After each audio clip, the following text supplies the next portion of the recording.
Okay, ito na po. Binuksan na po natin ang ating laptop. Then, i-refresh natin siya. Para siyang tao na kumbaga kagigising lang. Kaya mag-iinat-inat muna siya para makondisyon. Katapos, pupuntahan po natin. Ang gamit ko po ay mouse. Puntahan po natin ang pinaka-switch, start. I-click nyo sa right. Tapos hanapin nyo ang PowerPoints. Ayun, sa taas. 2013. I-click nyo siya ng double click. At lilitaw na po itong PowerPoint.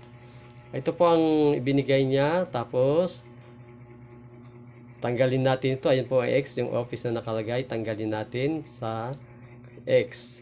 Ito po ang pipiliin natin, mga minamahal, yung blanco. I-click nyo rin po siya.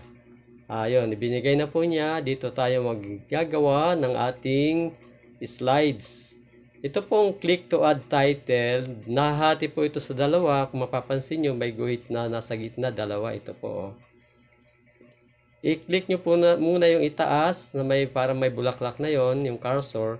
Saka po ninyo buburahin doon sa dito po sa delete. Ayan, para mawala muna yung isang guhit. Ang natira po ay yung ibaba na may pangalan at may sulat na click to add subtitle. So, yun po ang ating i-click. Pag na-click na po natin siya, magkakaroon siya ng bilog. Tapatan nyo po yung, may mga bilog po ito sa kanto, sa gitna, at dito rin po sa sulok, at maging sa gitna. Yung pong, ibig sabihin po nito, pag nakabilog na yon, tapatan mo po siya ng cursor, magkakaroon niya yun ng cursor mo ng guhit o design na parang arrow na parehas may tulis, baba at taas. Hawakan mo lang po yung right side na nakaklik. Huwag mong bibitawan. I-stretch mo siyang ganyan pataas. Pataas, pataas din. Mag-iwan ka ng space hanggang doon. Pawalan mo na siya. May iwan na yung guhit na yon sa taas. Para ma-stretch yung ating paglalagyan ng pinaka-frame. Gayon din sa baba. Click natin ng kanan na right. Click. Tapos, i-press mo lang siya habang hinihila mo siya. Pababa. Ayun, naiwan na yung maliit na space. Gayon din po ang nandini sa gitna sa ating right side. Click mo siya. Dito yung cross na yon at hilahin mo lang siya hanggang doon. Huwag mong pawalan. Saka mo palang pawalan pag nasa eksakto na siyang sukat na tansya mo. Ito namang nasa sa kaliwa natin. Ayun yung arrow. Naging arrow na siya. Click mo siya. Huwag mong pawalan. Nakapress lang siya. Hilahin mo siya hanggang dito. Ayan, sakto na yung ating margin sa gilid, saka mo pawalan. So ngayon, pwede mo nang pawalan yung ating mouse o nakakatakbo na yung ating cursor. Ngayon, nakikita natin dito yung nakasulat na click to add subtitle, nakasentro. Ang connected nito ay yung paragraph dito. Pupunta ka rito, makikita natin yung may kulay orange na to, may kulay orange na to. Siya yung nakasenter. Kaya nasa center yung pag nagsimula ka mag-type, parang ganito, ayan, tingnan natin, dyan nakahinto yung cursor natin, ayan, kaya pag nag-type ka ng sulat, let's say, good, ayun, good, magiging nasa gitna ka, nagsimula, doon ka ngayon nakapagsimula ng letra, which is hindi tama, kailangan makapagsimula tayo sa gilid. Ngayon, kung gusto mong burahin yan, puntahan mo lang yung backspace. Pag po backspace sa ating pinaka keypad, kada pindot mo nabubura siya pa isa-isa. Ayan, backspace. Kung gusto mo naman ibang kaparaanan ng pagbura, let's say ganyan, good, na i-type natin kanina, pindutin mo lang ang right side ng mouse. Ayan, tsaka mo i-drag siyang ganon, patakbuhin mo dito, nang pindot mo siya, makikita mo nagkaroon niya ng shadow. Nakapailalim ngayon ang letra sa shadow. At saka mo ngayon, kung gusto mong burahin siya, ay gamitan mo yung delete dito sa dulong-dulong itaas. Ito po sa bandang itaas ng ating keyboard. Ito. Pag pinindot mo yun, burado na, nawala na yung ating letra. Ngayon, gusto natin magsimula ng paggawa ng letter sa ating mga ilalagay na mensahe. Sabi ko kanina, huwag sa gitna magsimula. Punta po tayo sa pinaka din sa sulok ng kaliwa para paganon ang sulat. Ano po? Ayan, paganyan, paganyan, paganyan. Dalhin natin doon sa gilid. Ito po yung puntahan natin. Ilipat natin itong center. Makikita mo pag tinapatan ko ng cursor, may lilitaw na sulat sa ibaba, center or control E. Ayun po ibig sabihin ang ating sulat magsisimula sa gitna. Kaya aalisin natin siya sa gitna, dadalhin natin sa gilid. Ito po yung puntahan natin. Ayan, align left nakalagay. Pindutin mo lang sa kaliwa yan ng iyong hawak na mouse. Ayan. Lumipat dito yung ating cursor. Kung mapapansin nyo, ayun po Ngayon, nandito na. Kada pindot mo sa space na tinatawag, ito pong tutok ko na ito. Space ito, yung mahabang itim sa ating keyboard. Pag pinindot mo ito, isang pindot, isang usad doon. Pindot uli, dalawa, ayun na Pindot uli, kaya patuloy pa, ayan, tuloy-tuloy din siyang tatakbo ng pausad ng pausad. Doon po kayo makapagsisimula ng letra nyo kung saan kayo huminto. Ayun po yan po ang paggamit ng space bar na to. Para bumalik naman yung space bar na yon, dito, gagamitin mo yung backspace na tinatawag. Ito po, yung pangbura rin natin siya. Backspace, ayan, backspace. Ayan, babalik din siya kada isang click, isang usad. Ayan. Huwag mo ididikit masyado dito kaya may space ka. Ngayon, gagawa ka na ng letra. Let's say yung God. Ayan, God. Ayan, God. Nasa gilid na. Hindi kagaya kanina, nasa gitna. Ngayon, ganito po. Kung ang ginawa mong God, bakit maliit ang G? Gusto mong palakihin. Mayroon tayong kaparaanan na makikita dito sa ating keyboard, may caps lock na tinatawag ang keyboard. Mayroon siyang nakasulat na caps lock. Ito po. Kung gusto mong capital letter lahat, pindutin mo lang ang caps lock. Ayan, nakakapital tayo. Ito po, pinindit natin ito. Lahat po ngayon ng ating gagawin, space natin, space. Pindot ng space. Ayan, nagkaroon na ng space. Pag pinindot mo ngayon yung G, ayan, capital na. Ano po? Puro capital po ngayon kahit alin ang pindutin mo diyang letra, capital, ayan, God. Capital po yan. Nakuha niyo po? Ngayon, kung gusto mong kasunod ay maliit lang, pipindutin mo uli, burahin mo muna yung capital letter, lagpasan na natin to. Space ka uli, space. Ayan, space. Gagawa ka ngayon ng God na ang capital letter lang ay G. Ito po yun. So, naka-caps lock tayo sa ngayon. Punta ka sa G. Tapos gusto mong maging maliit yung O saka D.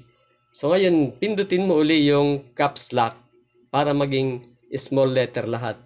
Ngayon, ito na po. Pag pinindot mo, itong O, yun, maliit na, Tapos ito D. Yan. Kita mo po? Space ulit. Ganun lang. May natutuhan ka ba? Kaibigan, kapatid, kasama kong kaibigang co-pastor natin, mga workers natin. Yan po ang paggamit kung papaano ang paggawa ng letra, paggamit ng space sa paggawa ng slides. Yan ang step number 1 natin kung paanong matutuhan natin maggawa ng letra dito sa ating paggagawa ng mensahe. So makikita natin yung tatlong klase na small letter at pag-space. Tandaan natin kanina nasa gitna. Kapag ito ang ating ginamit, doon pupunta sa gitna. Ayan nasa gitna ang letra. Doon ka nagsisimula palagi yan nagsisimula sa gitna. Hindi naman natin gamitin ang gitna. Kailangan mapuno natin ito ng mga sulat para kung ang mensahe mo, talata, pwede mong isulat dito. Dadalhin mo ulit siya sa gilid. Itong nasa gilid, yung left, align left ang lilitaw at makikita mo. Click mo lang siya sa kaliwa ng iyong mouse, yung left, click, ayun, babalik siya sa gilid. Nakuha po natin. Tuwing mapupuno po ang kusa siyang pupunta sa second. Ngayon, ituturo naman natin kung papaano ang paggamit ng pagpapalaki ng letra. Sige, iwanan natin. Burahin na natin yung isa. Gamitin mo ito. Lipat mo lang ang iyong cursor. Kung alin ang iyong buburahin, ay siya mong lagpasan. Ayan, lagpasan mo ito. Ayan. Lilipat dito. Kapag ito ang buburahin mo, dito mo i-click. Ayan, lilipat-lipat mo siya, yung cursor. Kung wari, buburahin mo na yung maliliit. O dalawang maliit. Ayan, isang pindot sa backspace, bura na yan. Kung ito ang ititira mong puro capital, ito ang lipatan mo, dito ka lumipat, yung cursor mo, para pag pinindot mo, yung backspace, isa-isa siyang nabubura. O, di po ba? Yung isa kanina, itinuro natin, yung pagbura ng sabay-sabay. Kahit marami siya, puno ang screen ng letra, let's say ganito, ayan, pupunuin po natin. Puno na siya, no? Yan. Basta't bawat pindot mo dyan, kusa siyang bababa. Ayun, nasa second stanza na siya, no? Ayan. Puno na yan. Kunwari, gusto mong burahin lahat ng to, kasi hindi siya tama, i-drag mo lang siyang pababa. Ayan, i-drag mo lang lahat yan. Pag sinabing drag, yung pindot mo ang left side ng yung mouse, piga-piga mo siya habang itinatakbo mo, at lahat na yan magkakaroon ng shadow. Pag gusto mong wag makasama ang G, yung God, tapatan mo siya, daanan mo siya na nakadrag ka, hindi drags na kundi pindot mo lang yung mouse sa left side, dinaanan mo at binura mo, tingnan mo. Pag binalik mo siya, nandoon yung drags o yung naka-anino. Balikan mo siya, wag mo siyang iaangat, mabubura. Ayan. Naging clear uli. Lahat po na yan, pawalan mo na. Kung ito lang ang nais mong burahin. Naiwan yung tatlo. Mamaya mo na siya balikan. Kasi once na ginalaw mo yung mouse mo sa left side, mabubura lahat yan. So ngayon, pag gusto mong sabay-sabay burahin yon, punta ka sa delete. Ito. Sa sulok na to, yan po yung pambura ng sabay-sabay. Habang siya ay shadow o naka-drag o naka-highlight. Ayan, pindutin mo i-delete. Ayan, bura na silang lahat. Ang natira, yung tatlo na hindi nagkaroon ng highlights o anino. Balikan mo na lang siya, ganyan na lang. O, tsaka mo siya sabay-sabay. Hindi gamitan ng delete. Del ang nakalagay dito sa dulo, sa sulok, sa taas, sa kanang bahagi. Okay, yun. Ilakad mo uli ang God para makuha mo yung tamang space. Yan. Kung saan mo gusto ilagay, gusto mo sa sentro. Ayan. Kuha mo na. Ayan, nasa sentro na siya, kaibigan. Kung parang nalalakihan ka sa ating naging screen, pwede po siyang paliitin. Ito ang pupuntahan mo. Kung makikita mo itong nasa ibaba sa kanang bahagi na mayroong size na 74%, kapag hanggang 100 po yan kapag iniusad mo siya pasulong, pakanan, lumalaki siyang lalo. I-press mo lang yung kaliwang part ng yung mouse, nakaklik ka, ayan, piniga, iusad mo itong arrow, ayan, lalaki siya. Hanggang sa naging 200 plus pa pala. Ayan, lumabas na sa screen ang pinaka square nating size. Pabalikin mo siya para lumiit. Ayan, pas maginhawa kang magsulat, ayan, nasa 62% lang. Ayan na siya kalaki. Ito yung screen natin, yung square. Okay? Ayan. Lumiit na. Ngayon yung God natin, kung gusto mo sa sentro, ayan ang God natin. Nasa God. Meron pang isang ituturo natin sa hapong ito. Kailangan na wag pong sabay-sabay na ituro kasi hindi nyo matatandaan kaagad. Ngayon lang po ang natutuhan na natin ang pagpapaliit ng screen at yung kanina kung paano magsimula. Ano po? Ng pagkuha sa slide, pagsisimula, paggawa ng ating worksheet na tinatawag. Worksheet yung papel nating pagsusulatan. Kung paano buksan at kung paano nating gawan ng letra ang ating papel. At kung paano itong nasa gitna, dadalhin mo sa gilid muli. Pindutin mo lang itong nasa gilid. Ayan. Ilagpas mo yung cursor mo dito. Ayan, saka mo dalhin sa gilid. Okay. Ayaw. Oops, ayun. Ay, hindi nga pala ito nakuha sa ganun. Kundi ginamit niya pala natin ang ating keypad. Kaya ang mouse pala. Gamitan natin ito ngayon ng backspace. Ilagay mo doon ang cursor mo sa unahan ng G. Kaya bawat tulak, kung hindi mo hindi mo bibitawan, nakapress siya lagi. O, tuloy-tuloy. Yan, ganun po.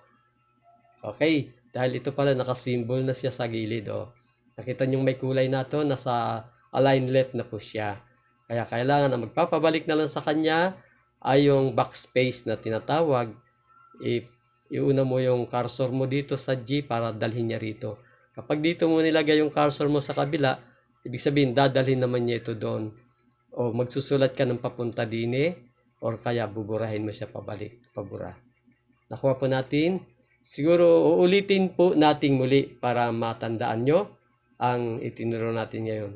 Okay? Gawa tayo ng pangalawang slide. Gawa tayo. Puntahan mo ito. New slide. Nakita nyo po ito. New slide. Yan. I-click mo yung nasa taas na yon. Ayan. Lilitaw na yung bago. Ayan. Click to add title. Ayan. Click to add text. Yung iba hindi na binubura yung nasa ibabaw. Kagad ginagamitan niya ito ng pamagat. Kung gusto mo title, let's say, Hallelujah. Mahaba man to. Siyempre, ang Hallelujah, gagamitan mo siya ng capital letter. Pindutin mo uli yung caps lock para mag-capital letter, saka ka magsulat. Ayan. Gusto mo mag-space ka bawat letra. Ayan. Space. Space. Space. Space. Space. Space. Space. Space. Space. Kita mo? Ganyan may space bawat isa. May pagitan. Ayan. Dalhin mo siya sa gitna. Dito mo siya ilagay yung cursor mo, yung gumagalaw-galaw. Tsaka mo itulak. Papunta sa gitna. Bawat pindot mo, ayan, pupunta yung lalakad dyan. May itatapat mo siya kung saan mo gusto. Ayan. Kita mo? Yan na, nasa gitna na siya. Kaya kahit hindi mo na siya burahin, lumipat ka na agad dito sa kabila. O, ito na, sa kabila ka na. Nasa baba. Pindutin mo na ito, lilitaw na uli. Mayroon ka makikitang itim, para mabura siya, i-atras mo yung backspace. Ayan, wala na. O, gagawa ka uli. O, ano yung gagawin mong sulat, yung mensahe mo. O, for God so loved the world. O, gawa ka. Tapos capital. Space mo yung box, yung caps lock mo, pindutin mo para lumiit yung mga letra mo. Yan. For. Yan. Capital ulit yung God. G. Pindut ka ulit doon sa caps lock. God. Maliit na naman. Pindut ka na naman dito. Ayan. For God. Space. Small lang naman ang so, ano? S. So. Love. Gusto mong gawing capital yung L ng love, pwede. Ayan. For God so loved the world. Gawa ka ng kumpleto, the world. Ayan. Wari, nagkamali ka. Nilalagay mo, work. Pindutin mo yung caps lock, yung backspace. O, bura na. Palitan mo ng L. O. For God so loved the world na. Ayan, ganyan, that He gave His only begotten Son. Kompleto na yung mensahe mo.